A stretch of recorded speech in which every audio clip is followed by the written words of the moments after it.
Syekh Abdul Qadir Al-Jailani berkata, "Ya Allah, limpahilah rahmat bagi Kanjeng Nabi Muhammad SAW dan keluarganya. Berikanlah kami kesabaran dan berikanlah keteguhan langkah kami. Limpahilah anugerah-Mu yang banyak. Limpahilah rizki syukur atas anugerah-Mu. Wahai para manusia, bersabarlah kalian semua. Sesungguhnya seluruh isi dunia ini hakikatnya adalah bencana dan musibah. Sedikit sekali yang bukan musibah.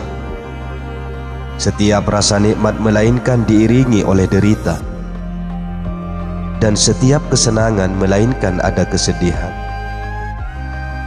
Tak ada keleluasaan yang muncul melainkan di sana ada kesempitan. Berikanlah dunia dan kehidupanmu. Raihlah bagianmu dari dunia dengan aturan syar'i.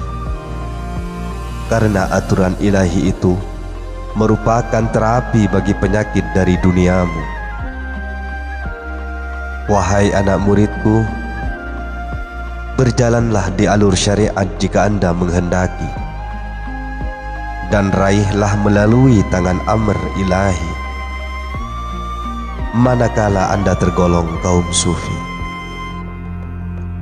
dan melalui tangan kinerja Allah Ta'ala Anda meraihnya manakala Anda tergolong orang yang patuh, orang yang sudah sampai kepadanya dengan langkah kepadamu dan perintah yang memerintahmu serta mencegahmu, sedangkan kinerjanya menggerakkan apa yang ada dalam dirimu. Manusia itu terbagi 3 kelompok. Kelompok awam, kelompok khawas, dan kelompok khawasul khawas sangat khusus.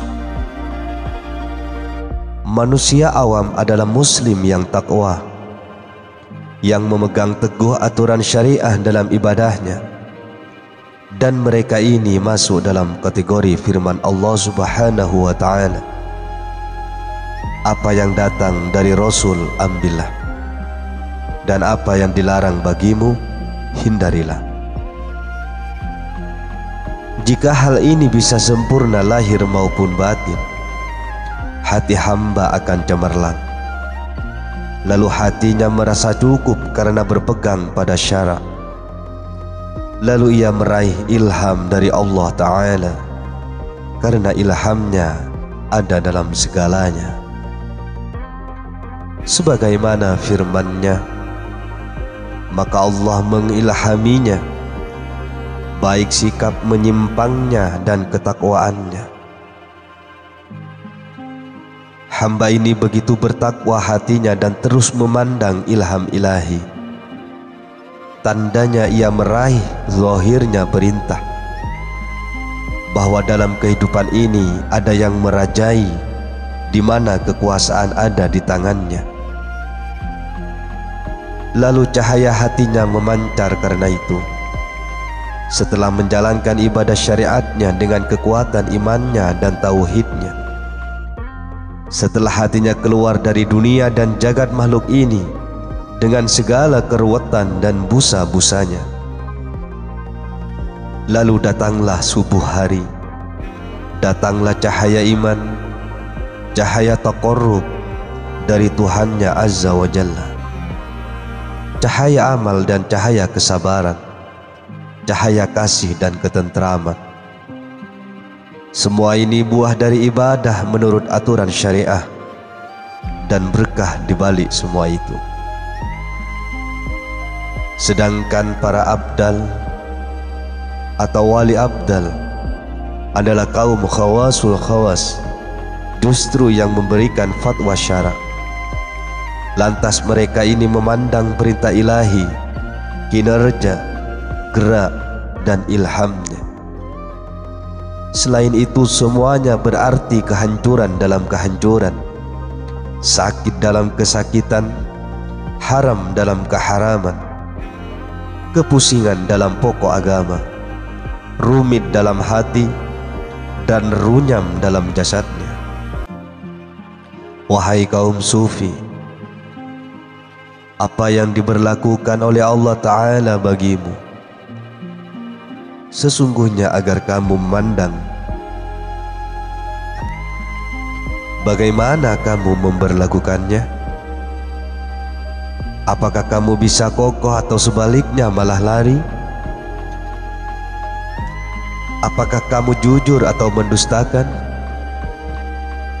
Sebab siapa yang tidak selaras dengan kepastiannya, tidak meraih kasih sayang dan tidak meraih keselarasan, siapa yang tidak rela pada ketentuannya, maka tidak akan meraih ridhonya.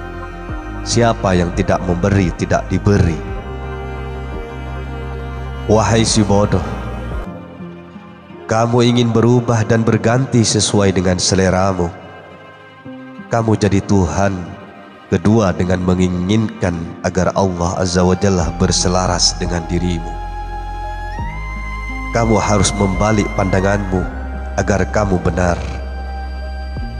Kalau bukan karena takdir-takdir itu, kamu tidak akan tahu mana klaim-klaim kebohongan. Dan ketika tertarik, maka jelaslah di sana mutiara-mutiara. Ingkarilah nafsumu yang senantiasa kontra kepada Allah Azza wa Jalla.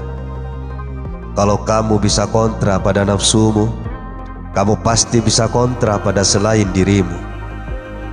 Atas kekuatan imanmu, kamu bisa menghapuskan seluruh kemungkaran jiwamu. Tapi karena kelemahan imanmu pula, kamu hanya duduk di rumah dan enggan menghilangkan kemungkaran hatimu. Langkah-langkah iman itu adalah kekuatan yang bisa jadi bekal untuk menggapai setan-setan manusia dan jin, yang bisa membuat kokoh ketika kamu menghilangkan cobaan dan bencana. Pijakan-pijakan iman yang ada, jika tidak memiliki langkah kuat, jangan disebut iman. Singkirkan semuanya dan cintailah Khalik secara total. Bila Dia menghendaki, Allah akan memberikan limpahan cintanya padamu hal-hal yang kau benci, tetapi engkau tetap terjaga di sana, karena Dialah yang membuat cinta, bukan dirimu.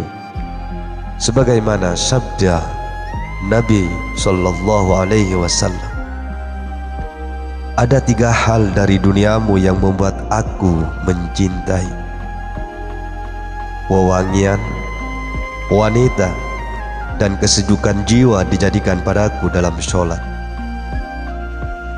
Beliau dilimpahi cinta itu setelah meninggalkan zuhud dan berpaling. Karena itu, kosongkan hatimu dari selain, sehingga jika muncul kecintaan semata karena kehendaknya,